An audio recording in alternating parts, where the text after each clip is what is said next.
Hello friends, आप सभी का फिर से स्वागत करते हैं हमारे चैनल पर। तो आप सभी देख रहे हैं मेरी ज़िंदगी हो तुम भाग 25। इससे पहले इस कहानी के 24 भाग अपलोड हो चुके हैं चैनल पर। प्लीज़ आप सभी लोग वो भाग ज़रूर पढ़ लीजिएगा। तो आप सब ने अब तक पढ़ा था, मिष्टी अग्निहोत्री हाउस में रहने के लिए तैयार हो जाती है, जहाँ अतुल बहुत ही ज़्यादा खुश हो जाता है मिष्टी की ये बात सुनकर। तभी अतुल मिष्टी से बोलता है कि तुम जाओ और अपने रूम में जाकर सो जाओ। तभी मिष्टी बोलती है कि आपको मेरी फिक्र करने की ज़रूरत नहीं है। अतुल उसकी तरफ देखते हुए बोलता है कि मुझे तुम्हारी फिक्र नहीं हो रही है, बल्कि अपने दोनों बच्चों की हो रही है। अब देखते हैं आगे। अतुल की ये बात सुनकर मिष्टी उसे एक टक देखने लगी और वहीं अतुल जो बिना किसी एक्सप्रेशन के साथ बोलता है कि तुम जाओ और गेस्ट रूम में जाकर सो जाओ। उसके जवाब में मिष्टी ने भी कहा, नहीं, मैं अपनी बेटी के साथ उसके पास जाना चाहती हूँ, क्योंकि मैं उसी के लिए यहाँ पर आई हूँ। मैं उसके साथ टाइम स्पेंड करना चाहती हूँ। ये सुनकर अतुल उसे गुस्से से घूरते हुए बोला, मैंने कहा ना कि तुम उसके पास नहीं जा सकती हो अभी इस वक्त, क्योंकि वो सो चुकी है। और तुम गेस्ट रूम में जाओ और सो जाओ, क्योंकि कल से तुम्हें बहुत सारे काम करने हैं। और अतुल की ये बात सुन के ही मिष्टी थोड़ा गुस्से के साथ उसे देखकर बोली, कहीं आप मुझे वापस से नौकरानी बनाने के बारे में तो नहीं सोच रहे हैं ना। ये सुनकर अतुल उसे घूर कर देखने लगा और फिर थोड़ा सा उसके चेहरे पर स्माइल आ गई। उसके चेहरे पर एक तिरछी मुस्कुराहट के साथ वो आगे मिष्टी को ऊपर से नीचे तक देखकर बोला, तुम काफ़ी ज़्यादा सेक्सी और हॉट हो चुकी हो, तो मुझे नहीं लगता कि तुम्हें नौकरानी बनाना चाहिए।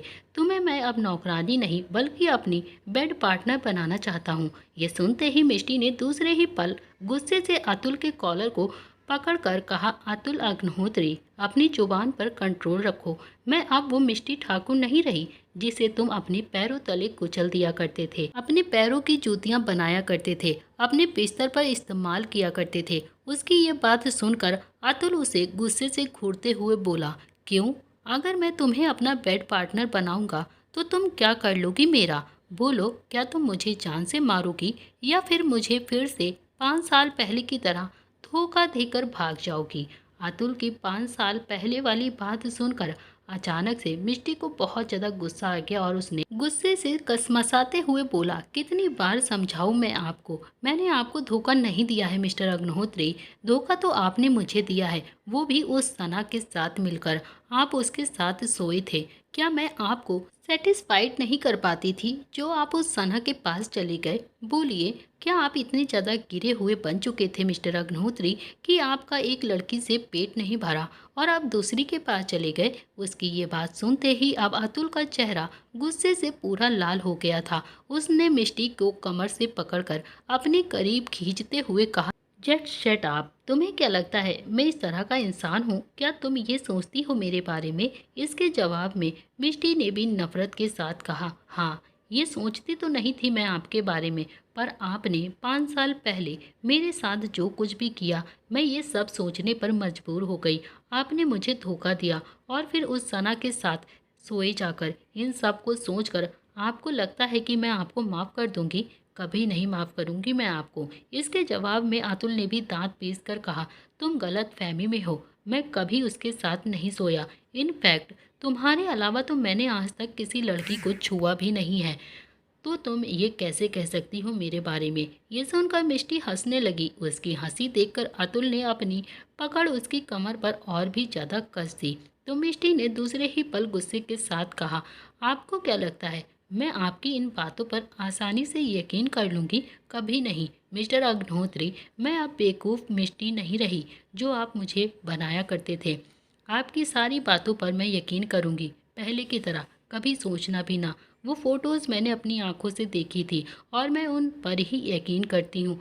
कुछ देर पहले आपने कहा था ना कि मैं अपनी बेगुनाही का सबूत आपको साबित करूँ, तो उसके बाद ही मैं यहाँ से जा सकती हूँ, राइट? तो आप भी क्यों नहीं अपनी बेगुनाही का मुझे सबूत साबित करते हैं? इसके जवाब में अतुल ने गुस्से के साथ कहा, लेकिन मैंने तुम्हें धोखा नहीं दिया है और ना ही मैं तुम्हारी गुनहगार हूँ, तो मैं क्यों तुम्हें अपनी बेगुनाही साबित करूँ?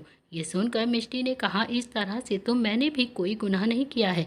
मैंने भी आपको ना तो धोखा दिया है और ना ही अपनी बेटी को कूड़ेदान में फेंका है। इनफैक्ट जब मेरे बच्चे दुनिया में आए तब मैं अपने होश में भी नहीं थी।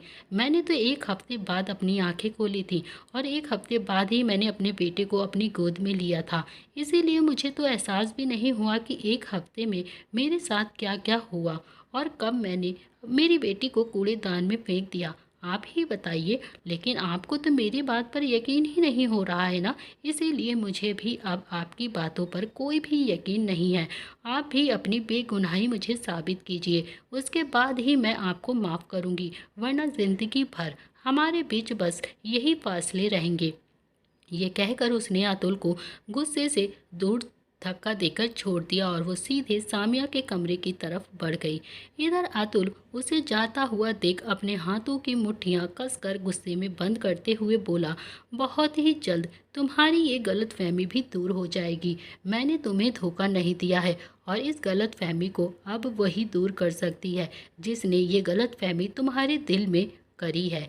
इधर दूसरी तरफ अपार्टमेंट में माही इस वक्त प्रिंस को देख रही थी। प्रिंस गहरी नींद में सो रहा था और माही के चेहरे पर टेंशन साफ दिखाई दे रही थी। वो बार बार अपने फ़ोन को ही देखे जा रही थी और फिर तभी उसके फ़ोन में किसी की कॉल आई। जैसे ही मिष्टी के कॉल को उसने देखा, वो जल्दबाजी के साथ कॉल को पिक करती है और बोलती है, दी क्या हुआ है? आप ठीक है ना वहाँ पर? आपको किसी ने कुछ किया तो नहीं? कुछ हुआ है क्या वहाँ पर? अतुल अग्निहोत्री ने आपके साथ कुछ गलत तो नहीं किया ना? कुछ प्रॉब्लम हो तो मैं आ जाऊँ। माही एक साथ में सब बोले जा रही थी। वो बोल रही थी, आपके पास एक्चुअली मैं आना चाहती थी, मगर प्रिंस उस वक्त रोने लगा, इसीलिए मैं उसको लेकर यहीं पर रुक गई। लेकिन अब वो सो चुका है। अगर कोई भी प्रॉब्लम हो तो आप मुझे बताइए, मैं अभी आपके पास आ रही हूँ आपको लेने के लिए। ये कहकर माही जैसे ही कॉल कट करने लगी, मिष्टी ने उधर से कहा, माही अभी तुम्हें यहाँ पर आने की कोई भी ज़रूरत नहीं है। ये सुनकर माही को कुछ समझ में नहीं आया और उसने भी ना समझी में कहा, लेकिन क्यों? क्यों दी? उसने आपके साथ कुछ किया है क्या? आपको कमज़ोर पड़ने की बिल्कुल भी ज़रूरत नहीं है। मैं आपके साथ हूँ, आपको बिल्कुल भी डरने की ज़रूरत नहीं है। माही लगातार मिष्टी को ये सब बोले जा रही थी। तभी वो बोलती है कि आपका वो कुछ भी नहीं कर पाएगा। आप समझ रही हैं ना मेरी बात? तभी उधर से मिष्टी ने कहा, हाँ हाँ माही, तुम शांत हो जाओ, मैं तुम्हारी बात को अच्छे से समझ रही हूँ। लेकिन तुम प्लीज़ फ़िक्र मत करो, मैं बिल्कुल ठीक हूँ और फ़िलहाल के लिए मैं आज यहाँ पर ही रुकूंगी, मैं आज घर नहीं आ सकती। तभी माही ने ना समझी में कहा, लेकिन क्यों? और आप वहाँ पर क्यों रुकेंगी? वहाँ पर कुछ हुआ है क्या? आप जल्दी से बताइए। आप सामिया से मिली? क्या उसने आपको अपनी माँ एक्सेप्ट किया? मुझे भी उससे मिलना है, मैं भी उससे मिलने के लिए बहुत ही ज़्यादा एक्साइटेड हूँ दी। इसके जवाब में मिष्टी ने उसी वक्त फिर से सो रही सामिया को देखा और उसकी आंखों में आंसू आ गए। ना जाने क्यों मिष्टी को बार बार बहुत तकलीफ़ हो रही थी सामिया को देखकर और उसने कहा कि मैं उससे मिल तो ली हूँ, लेकिन उसने मुझे अभी तक अपनी माँ एक्सेप्ट नहीं किया है माही। ये सुनते ही उधर से माही ने कहा, व्हाट? ये आप क्या कह रही हैं दी? लेकिन क्या आपने उसे बताया नहीं कि आप ही उसकी माँ हो और 5 साल पहले गलतफहमी की वजह से वो आपसे दूर हुई थी और अब जब आपको उसके बारे में पता चला तो आप तुरंत ही उससे मिलने के लिए चली आई हो? आपको ये सारी चीज़ें उसे बतानी चाहिए ना। इसके जवाब में मिष्टी ने कहा, हाँ हाँ माही, मैंने सब कुछ बताया उसे, लेकिन वो कुछ भी मानने के लिए तैयार नहीं है, क्योंकि अतुल अग्निहोत्री ने मेरे खिलाफ उसके दिल में बहुत ज़्यादा जहर घोल दिया है, जिसकी वजह से वो मुझसे नफरत करने लगी है माही। लेकिन मुझे पता है कि मैं अपनी बेटी के दिल में एक दिन अपने लिए जगह ज़रूर बना लूँगी। इस नफ़रत को उसके दिल से हमेशा के लिए मिटा दूंगी, लेकिन इसमें थोड़ा सा वक्त ज़रूर लगेगा। लेकिन तुम फिक्र मत करो, मैं यहाँ पर बिल्कुल ठीक हूँ और अब सुबह ही मैं घर आ सकती हूँ। इस समय मैं सामिया के पास हूँ, तुम प्रिंस को संभाल लेना। कल मैं तुम्हारे पास तुमसे मिलने के लिए आऊँगी, तब मैं तुम्हें सब कुछ एक एक चीज़ डिटेल में बताऊँगी। ओके, मुझे तुम्हारी इसमें बहुत ही हेल्प की ज़रूरत होगी। तो मिष्टी की बातों को माही समझ नहीं पाती है और वो बोलती है कि दी, मुझे समझ में नहीं आ रहा है कि आखिर आप ये सब क्या कह रही हैं। मुझे आपकी बातें बिल्कुल भी समझ में नहीं आ रही हैं। पहली बात तो आप वहाँ पर क्यों रुकी हो, मुझे यही नहीं समझ में आ रहा है। और फिर अतुल ऐसा क्या किया है उसने आपके साथ? जब तक आप मुझे ठीक से कुछ भी नहीं बताएंगी तब तक मुझे कुछ भी समझ में नहीं आएगा। इसीलिए प्लीज़ अभी के अभी पहले मुझे सारी चीज़ें बताइए। मुझे आपकी बहुत ही ज़्यादा फ़िक्र हो रही है। इसके जवाब में उधर से मिष्टी ने कहा, माही, मैंने कहा ना तुमसे कि मेरी फ़िक्र मत करो। मैं यहाँ पर बिल्कुल ठीक हूँ। मुझे कुछ भी नहीं हुआ है। मिस्टर अग्निहोत्री मेरे साथ कुछ भी नहीं करेंगे, क्योंकि अब पहले जैसा कुछ भी नहीं रहा है माही। सब कुछ बदल चुका है। मैं तुमसे कल मिलूंगी तो मैं तुम्हें सारी चीज़ें सब कुछ बताऊंगी। अभी के लिए तुम प्लीज़ प्रिंस का ख्याल रखना। अगर वो नींद से जागे तो उसे कह देना कि मैं कल उससे ज़रूर मिलने के लिए आऊँगी। मैं अब कॉल कट कर रही हूँ। ये कहकर मिष्टी ने कॉल को कट कर दिया। तो वही माँ ही इसके जवाब में कुछ कहने ही वाली थी, पर वो अचानक से रुक गई। वो जैसे ही कुछ कहती उससे पहले ही कॉल कट हो चुका था और फिर वो फ़ोन देखकर बोली, आखिर वहाँ पर क्या हुआ होगा और मुझे ऐसा क्यों लग रहा है जैसे वहाँ पर कुछ तो हुआ है जिसकी वजह से मिष्टी दी यहाँ आज घर पर नहीं आ रही हैं। ओ गॉड, मुझे बहुत ही फिक्र हो रही है। प्लीज़ जल्द से जल्द सब कुछ मुझे जानना होगा, वरना कुछ प्रॉब्लम हुई तो मैं संभाल नहीं पाऊंगी। ये सब कहते हुए वो प्रिंस को अपने सीने से लगाकर लेट गई। तो वहीं मिष्टी भी सानिया के पास लेट गई थी और वो सामिया के चेहरे को प्यार से सहलाते हुए बोली, मुझे पता है जब तुम सोकर उठोगी तो मुझे अपने पास देखोगी तो बहुत ही ज़्यादा गुस्सा करोगी, बहुत ही ज़्यादा नफरत होगी तुम्हें। लेकिन मैं आज खुद को रोक नहीं पा रही हूँ बेटा। तुम्हारे करीब आने से मुझे पता भी नहीं था कि मेरे दो दो बच्चे हुए थे। मैंने दो बच्चों को जन्म दिया था और एक बच्चे को मेरे कूड़ेदान में फेंक दिया गया था और मुझे इसके बारे में बताया तक नहीं गया। लेकिन ये सब कुछ जिसने भी किया होगा ना, उसे भगवान कभी भी माफ़ नहीं करेगा। मेरी दिल से ये दुआ है, एक माँ से उसके बच्चे को अलग करके कूड़ेदान में फेंक देना और फिर इसके लिए कोई किसी को नहीं माफ़ करेगा। उसकी इस हरकत की उसे सज़ा ज़रूर मिलेगी। बस एक बार वो सबूत मेरे सामने आ जाएं जिसने ये सब किया है, फिर मैं उसे कभी माफ़ नहीं करूँगी बेटा, क्योंकि तुम्हारी मम्मा गलत नहीं है। मैंने कभी तुम्हारे साथ गलत नहीं किया है। मेरे लिए मेरे दोनों बच्चे एक बराबर हैं। बस फ़र्क इतना ही है कि तुम मुझसे दूर थी। अब मैं तुम्हें खुद से दूर कभी नहीं जाने दूंगी। ये कहकर उसने सामिया को अपने सीने से लगा लिया और फिर अपनी आंखें बंद करके उसके साथ सो गई। इधर दूसरी तरफ सिंघानिया विला में इस वक्त सना और शिव दोनों ही एक साथ सोफे पर बैठकर ड्रिंक कर रहे थे और आपस में हंसी मजाक कर रहे थे। उन दोनों के चेहरे पर इस वक्त काफ़ी ज़्यादा मुस्कुराहट थी। तभी शिव ने सना को देखकर कहा, मेरी बहन, जो कुछ भी सोचती हो ना उसे पूरा करके ही रहती हो। इस बात पर आज एक और ड्रिंक करती हैं। ये कहते ही उसने अपने गिलास को उसकी तरफ बढ़ाया तो वहीं सना शैतानी मुस्कुराहट के साथ ड्रिंक उठाते हुए बोली, ये तो बस शुरुआत है भाई, अभी तो बहुत ही कुछ करना बाकी है। और सबसे पहले तो मुझे उस मिष्टी को हमेशा हमेशा के लिए इस दुनिया से ऊपर भगवान के पास भेजना है। ये कहकर वो ड्रिंक करते हुए हंसने लगी। लेकिन तभी शिव ने तुम्हें बहुत ही सावधान रहना होगा, ये बोलते हुए कहा। तभी क्योंकि अगर तुम्हारी सच्चाई गलती से भी अतुल के सामने आ गई ना तो बहुत ही बड़ी प्रॉब्लम हो सकती है सना। वो अगर उसे गलती से भी पता चला कि 5 साल पहले तुमने मिष्टी के दोनों बच्चों को एक दूसरे से अलग कर दिया था और एक को तो तुमने कूड़ेदान में फेंक दिया था, तब बहुत ही बड़ी मुसीबत आ सकती है। तुम्हें पता है ना अतुल क्या करेगा तुम्हारे साथ। तुम्हारे ऊपर ये सुनकर सना ड्रिंक करते करते रुक गई और फिर उसके चेहरे पर एक नफरत आ गई। उसने गुस्से के साथ कहा, अतुल ने कभी मुझे छुआ तक नहीं, लेकिन उसने उस नौकरानी के साथ दिल लगाया। इसकी सज़ा तो उसे मिलनी ही थी ना। और उसके साथ वो सोया और उस नौकरानी मिष्टी की इतनी हिम्मत कि उसने मेरे अतुल के बच्चे को जन्म दिया। कैसे ऐसा एक्सेप्ट कर सकती थी मैं। उसे क्या लगता था कि वो उसके बच्चे को जन्म देगी और उस अतुल के साथ रहेगी और वो उसके साथ एक अच्छी हैप्पी फैमिली बिताएगी। मैं यह सब कुछ नहीं होने देती, कभी मुझे नहीं ये चीज़ें बर्दाश्त। इसीलिए मैंने उसके दोनों बच्चों को एक दूसरे से अलग कर दिया और वो सिर्फ और सिर्फ लाचार बनकर जी रही है।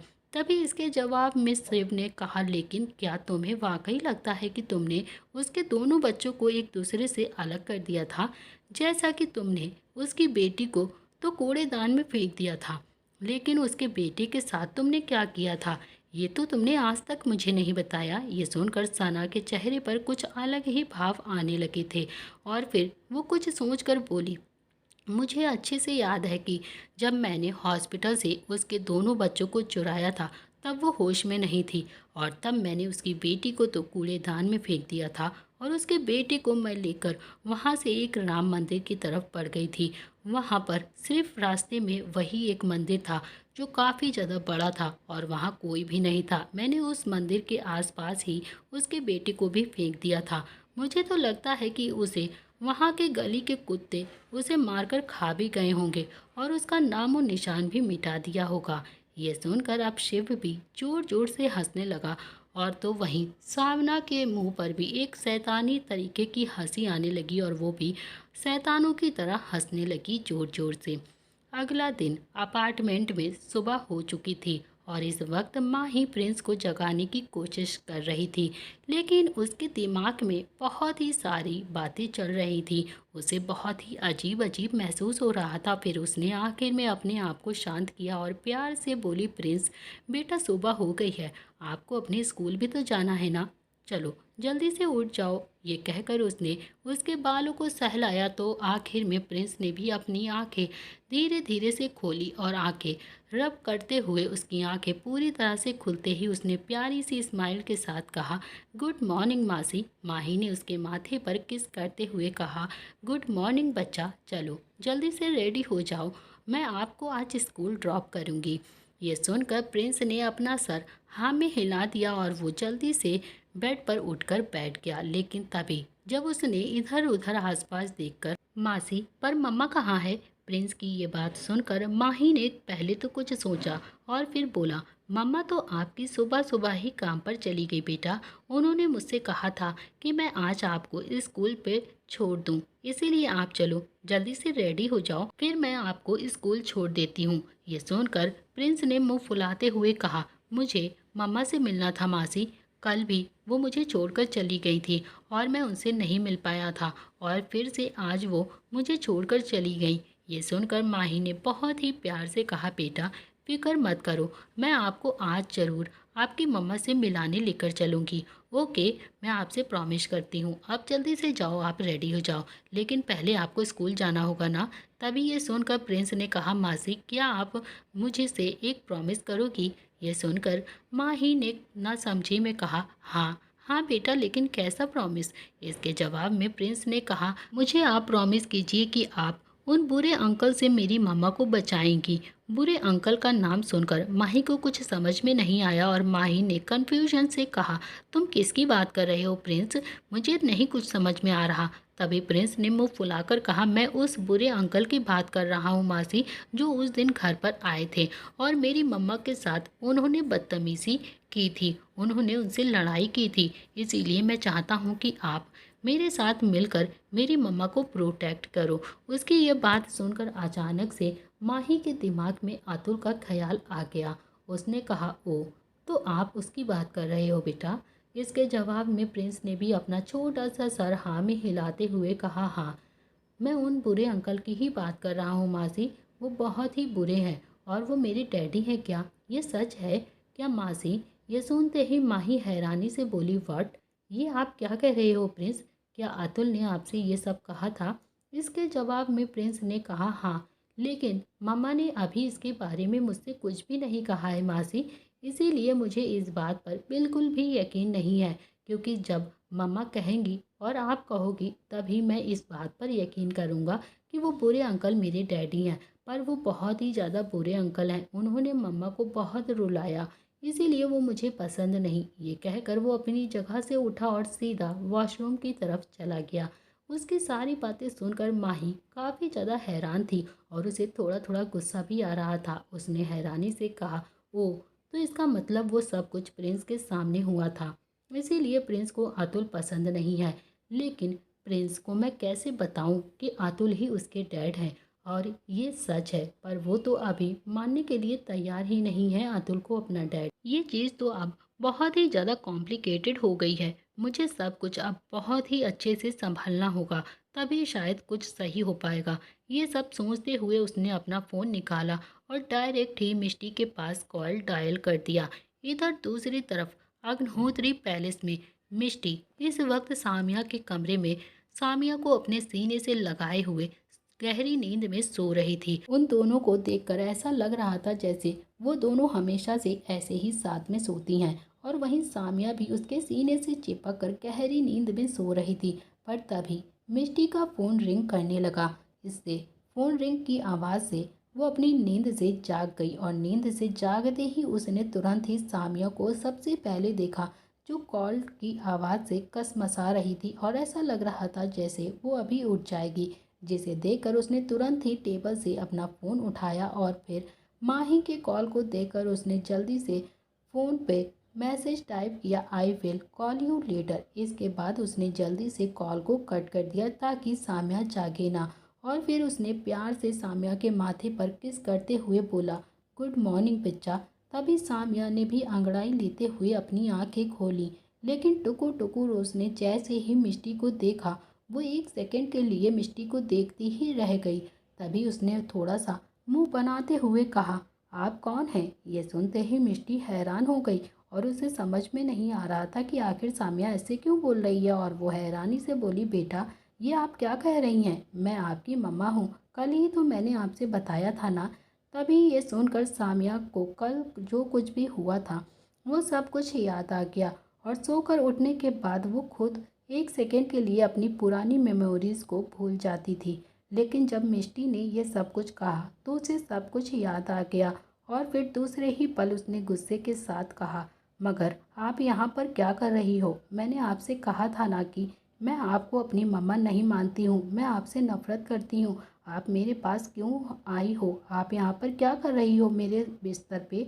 ये कहकर उसने मिष्टी को दूर धक्का दे दिया, जिससे मिष्टी संभल नहीं पाई और वो थोड़ा सा पीछे की तरफ हट गई और हैरानी से उसे देखती रह गई। तभी सामिया जल्दी से अपने बेड से नीचे उतरी और गुस्से से मिष्टी को घूरने लगी। तभी मिष्टी ने खुद को संभाला और बोली, बेटा मैंने कल ही आपसे सारी चीज़ों के लिए माफ़ी मांग लिया था, प्लीज़ मुझे माफ़ कर दो। अब मैंने आपसे सब कुछ बता दिया है ना, मैंने आपके साथ कुछ भी गलत नहीं किया है बेटा, मेरी बात पर यकीन करो। इसीलिए प्लीज़ आप अपनी नाराज़गी को छोड़ दीजिए। आपको स्कूल जाना है ना, तो चलिए आज मैं आपको स्कूल जाने के लिए रेडी करूँगी, मेरे पास आओ जल्दी से। ये कहकर वो जैसे ही उठी और सामिया के पास जाने लगी, लेकिन तभी सामिया ने दूसरे ही पल गुस्से के साथ कहा, मेरे पास आने की कोशिश भी मत कीजिएगा आप, मुझे आपसे कोई मतलब नहीं है, मैं आपको कुछ भी नहीं मानती हूँ अपना, आप मेरी कोई भी नहीं लगती हो, मुझे मेरे डैडी के पास जाना है, मैं उनसे प्यार करती हूँ। ये कहकर वो तुरंत ही वहाँ से बाहर की तरफ जाने लगी, तो वहीं मिष्टी की आंखों में ये सारी बातें सुनकर आंसू आ गए और उसने समझ में नहीं आया कि वो क्या करे, वो सामिया की नाराज़गी को कैसे दूर करे। वो उसके पास धीरे धीरे गई और फिर अपने घुटनों के बल झुक कर उसके पास उसके चेहरे को हाथ में लेते हुए रोते हुए बोली, बेटा प्लीज़ मेरी बात सुनो, आप मम्मा को इस तरह से क्यों तकलीफ़ दे रही हो? बहुत ही तकलीफ़ हो रही है आपके इस बिहेवियर से, मम्मा को बहुत दर्द हो रहा है। ये सुनकर सामिया रुक गई और वो टुकर टुकर मिष्टी की आंखों में देखने लगी। मिष्टी की आंखों में इस वक्त आंसू थे, जिसे देखकर सामिया कुछ सेकंडों तक तो चुप रही और फिर दूसरे ही पल उसने गुस्से के साथ कहा, मुझे आपसे कोई मतलब नहीं रखना है, मैंने कहा ना कि आप मेरी मम्मा नहीं हो, मैं आपको अपनी मम्मा नहीं मानती हूँ, तो फिर क्यों आप मुझे परेशान कर रही हो? इसीलिए प्लीज़ आप चली जाओ यहाँ से। वो तुरंत ही बाहर की तरफ निकल गई। वहीं मिष्टी संभल नहीं पाई और वो थोड़ा सा लड़खड़ा गई, और फिर उसी वक्त अतुल जो गेट पर ही था उसने सामिया को अपनी गोद में उठा लिया और मिष्टी को घूरते हुए बोला, अभी और कितना ज़्यादा नीचे गिरोगी तुम? ये सुनते ही मिष्टी एक सेकंड के लिए हैरान हो गई अतुल की आवाज़ सुनकर, और फिर उसने गुस्से के साथ सामने देखा तो इस वक्त अतुल तिरछा मुस्कुराते हुए सामिया के बालों को समेट रहा था। अतुल को देखकर मिष्टी ने खुद को संभाला और फिर उसने अपने आंसुओं को साफ करते हुए बोला, मिस्टर अतुल अग्निहोत्री, मेरी बेटी मुझसे नफरत कर रही है, मुझे इस बात को लेकर काफ़ी ज़्यादा तकलीफ़ हो रही है और ये सब कुछ आपकी वजह से हो रहा है। इसके जवाब में अतुल ने भी बिना किसी भाव के कहा, तुम नफ़रत के लायक ही हो, इसीलिए वो तुमसे नफ़रत कर रही है। यह सुनते ही मिष्टी का मुंह खुला का खुला रह गया और वो दूसरे ही पल गुस्से से बोली, क्या आप ये बात बोल रहे हैं मिस्टर अग्निहोत्री? क्या आप नफरत के लायक नहीं हैं? इसके जवाब में अतुल ने बिना किसी भाव के कहा, नहीं, मैंने अपनी बेटी को 5 सालों में बहुत प्यार दिया है। मैंने उसकी सारी ख्वाहिशों को पूरा किया है। जो चाहती है वो दिया है उसे मैंने। और अब तुम कल से उसकी ज़िंदगी में आकर उसका प्यार पाना चाहती हो? ये कभी नहीं हो सकता है। ये सुनते ही मिष्टी ने नफरत के साथ कहा, मिस्टर अग्निहोत्री, आपको क्या लगता है आप इस तरह से मेरी बेटी के दिल दिमाग में मेरे खिलाफ नफरत करेंगे तो मैं ऐसे देखती रहूँगी? ये बात मेरी कान खोलकर सुन लीजिए आप। जैसे ही आपके सामने सच आएगा ना, उस दिन आप बहुत ही ज़्यादा पछताएंगे। फिर मैं अपनी बेटी को लेकर आपसे बहुत दूर चली जाऊंगी। यह सुनते ही अतुल के एक्सप्रेशन बदल गए और वो गुस्से से आगे बढ़ा और मिष्टी के बालों को पीछे से कसकर पकड़ते हुए बोला, क्या कहा तुमने? तुम मेरी बेटी को मुझसे दूर लेकर जाओगी? तुम्हारी इतनी हिम्मत? मिष्टी दर्द से कराहते हुए रोने लगी, लेकिन उसने फिर दूसरे ही पल गुस्से के साथ कहा, हाँ, आपने बिल्कुल ठीक सुना। मैं अपनी बेटी को आपसे बहुत दूर लेकर जाऊंगी, इतना दूर जितना कि शायद आपने कभी इमेजिन भी नहीं किया होगा। तभी अतुल ने उसके बालों पर अपनी पकड़ और भी ज़्यादा मजबूत कर दी और दांत पीस कर बोला, उससे पहले ही मैं तुम्हें जान से मार डालूंगा, अगर तुमने ये कभी सोचा भी अपने सपने में। ये सुनते ही मिष्टी की आंखें बड़ी हो गईं और वहीं सामिया ये सब कुछ देख रही थी। वो तुरंत ही जोर से चिल्लाते हुए बोली, डैडी, डैडी प्लीज़ मम्मा को छोड़ दो, उन्हें दर्द हो रहा है। तभी मिष्टी ने सामिया की तरफ देखते हुए कहा, बेटा, आपको तकलीफ़ हो रही है, मम्मा को दर्द हो रहा है ना? क्या आपको मम्मा के दर्द का एहसास हो रहा है बेटा? तभी सामिया ने अतुल के सीने में अपना सर छुपाकर गुस्से से बोला, नहीं, बिल्कुल भी नहीं डैडी, चलिए मुझे रेडी कीजिए, मुझे स्कूल जाना है, मुझे मम्मा से कोई बात नहीं करनी है। वहीं अतुल ने उसे गुस्से से छोड़ दिया और फिर दांत पीसकर बोला, जब वो तुम्हारे पास अभी नहीं आना चाहती है तो तुम क्यों ज़बरदस्ती उसको अपने पास रखने की कोशिश कर रही हो? बोलो, तुम्हें क्या इतना भी नहीं पता है कि हम किसी बच्चे के साथ ज़बरदस्ती नहीं कर सकते हैं? कल रात मैंने तुम्हें उसके साथ इसीलिए सोने दिया क्योंकि तुम इतने सालों बाद उससे रूबरू हुई थी, और लेकिन हर बार इसी तरह नहीं होगा। आज की रात तुम इससे दूर रहोगी, और हाँ, आज की रात मेरा बेटा भी अपनी विरासत में वापस आएगा। ये कहकर ही वो अंदर की तरफ चला गया तो वही मिष्टी बहुत ही ज़्यादा घबरा कर उसे देखती रह गई। इधर दूसरी तरफ माही ने कुछ ही देर में अपनी कार प्ले स्कूल के बाहर रोकी और वो प्रिंस को लेकर अपने गोद में बाहर निकली और सीधा प्ले स्कूल के अंदर चली गई। उसने कुछ ही देर में प्रिंस को स्कूल में ड्रॉप कर दिया और फिर वापस से अपनी कार में आकर बैठ गई। लेकिन कार में आते ही उसका फ़ोन रिंग करने लगा। उसने अपना फ़ोन देखा तो ना समझी में कहा कॉल को पिक करते हुए कि ये किसका नंबर है, आखिर ये कौन है जो मुझे कॉल कर रहा है। फिर उसने तुरंत ही कॉल पिक कर और बोली, हेलो, हु इज़ दिस? तभी उधर से भारी आवाज़ आई, मैं तुमसे मिलना चाहता हूँ, मैं तुम्हें एड्रेस सेंड कर रहा हूँ, तुम वहाँ पर जल्द से जल्द चली आओ। ये सुनते ही माही ने हैरानी से कहा, मलंग, तुम्हारे पास कितने नंबर हैं? तुम हर बार मुझे नए नए नंबर से कॉल क्यों करते रहते हो? इसके जवाब में मलंग ने भी गुस्से के साथ कहा, क्योंकि मुझे ऐसा लगता है कि शायद तुम मुझे हर बार ब्लॉक कर देती हो, इसीलिए मैं तुम्हारे पास हर बार नए नए नंबर से ही कॉल करता हूँ।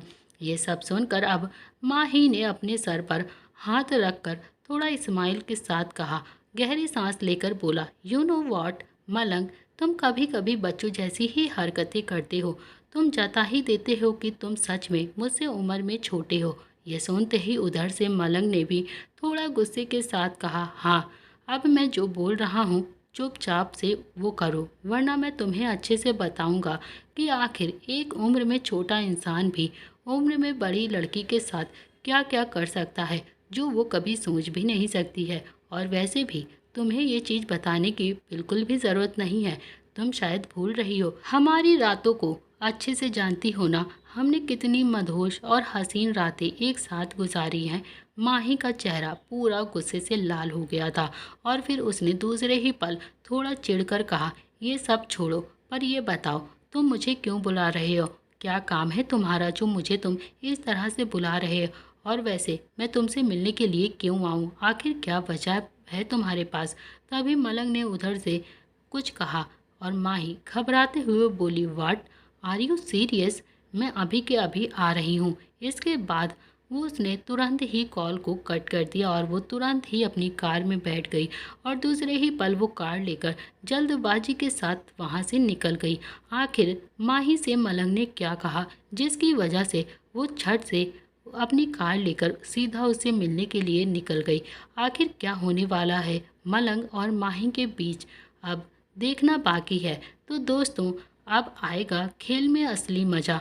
मिष्टी माही दोनों ही अग्निहोत्री हाउस में रहने के लिए तैयार हो जाएंगी और क्या ये दोनों साथ में रहकर फिर से पहले जैसे हो जाएंगे? क्या अतुल मिष्टी को फिर से एक्सेप्ट कर लेगा या फिर इन दोनों में फिर से दूरियां ले आएगी सना? तो दोस्तों, देखना बिल्कुल भी मत भूलिएगा। कहानी बहुत ही ज़्यादा इंटरेस्टिंग होने वाली है। अगर आपको कहानी पसंद आ रही हो तो प्लीज़ कमेंट बॉक्स में ज़रूर लिखना। गाइस, बहुत सारे लोग लॉन्ग स्टोरी के लिए बोल रहे हैं, मगर थोड़ा टाइम इशू चल रहा है जिसकी वजह से हम लॉन्ग पार्ट नहीं अपलोड कर पा रहे हैं।